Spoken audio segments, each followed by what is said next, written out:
Today I'm doing the first review on a Timber Buddy XP-380. I have about 5 hours on the mill. I'm cutting board and batten siding for my barn. It's a project I held off with my manual mill. It's a lot of cutting on a manual mill. Anyway, the mill is great. It's way better, way faster than a manual mill. You got to get used to a hydraulic mill. It's faster than your brain at first. You have to think of every movement. So going from a manual mill that's extremely slow to a hydraulic mill does take a little muscle memory. It's not hard. About 5 hours, I'm a lot faster than I started out. Things that people don't know about this mill. This mill is air operated. All the functions like the debarker, the board drag back, the belt is engaged with an air cylinder. You'll see all the air lines here. Anyway, it's not bad. It doesn't require a lot of air, but it requires about 135 psi. That's the sweet spot where the functions work fast enough that it doesn't drive you bonkers. If you're like 100 psi, it's slow, especially the board drag back when it comes up. Other than that, the mill is extremely fast. It's extremely heavy duty. I owned an Easy Boardwalk 40. They do not make a hydraulic mill. Timber Buddy is a similar mill, just fully hydraulic. It has a 2-inch band. It has 30-inch band wheels, all metal, no belt. One thing I didn't know too, it doesn't have a lube tank. It uses the diesel directly from the intake, and you control it with this like IV dropper. It's really, really sensitive. You can really control it. And there's a wiper here. It doesn't drip directly on the blade. It just wipes it right here. Anyway, which is fine. I use diesel anyway. It's only a little drop, but you just want to see it dripping every second or so. And the other thing is it needs an external fuel tank. Now I had this gas tank I really never used. Anyway, it does need a return line to get the air out of it. It's not hard. You just have to have a vent, and that's it. It's super fast. This is my first review. I think I have 5 hours on it. Let me see here. Doesn't even tell you until the engine's running. The laser is such the laser really helps you out because you can measure the log without physically moving from the station. So that makes it a lot quicker. Like I said, the mill's not staying here. It's going inside my barn.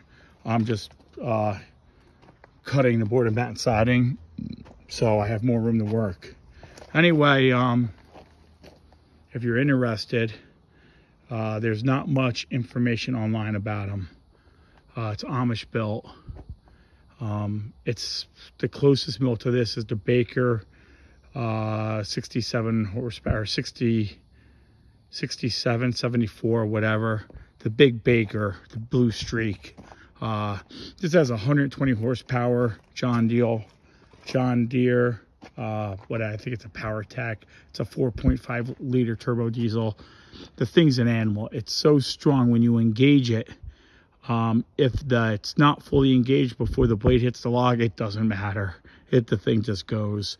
As long as your blade is sharp, this thing goes like a bat out of hell. When the blade gets dull, you get wavy lumber. But that's with any mill. So anyway, you'll hear it. I'm gonna drop the drag back, and that's it. It's all air operated. I didn't know that when I bought it. It doesn't really matter. I just bought a little pancake compressor, but don't get one that's like 130 psi. That's the minimum it will run at. Just if anyone's interested. All right, you can see how heavy duty it is. The mill itself weighs 14,000 pounds. So this will put like an LT70 to shame. It does have a wheel package.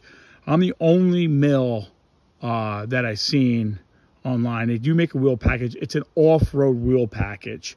You're not towing this thing down the highway. It has a hay wagon hitch. So you could pull it through a tractor, and I did it because my farm is pretty remote and it's hard to get into. And I own a big tractor, but I don't own a payloader. I can't pick it up and carry it horizontally through the woods. Anyway, the wheels pop off. It's a pretty ingenious idea. I really like it. The one back wheel has to come off, and you see it's a solid pipe, and it just goes in here, and then it has a nut that just captures it, and it pivots. It's like a dog bone, a walking beam suspension. You know, there's nothing to it, you know, and you can hook it up to a tractor.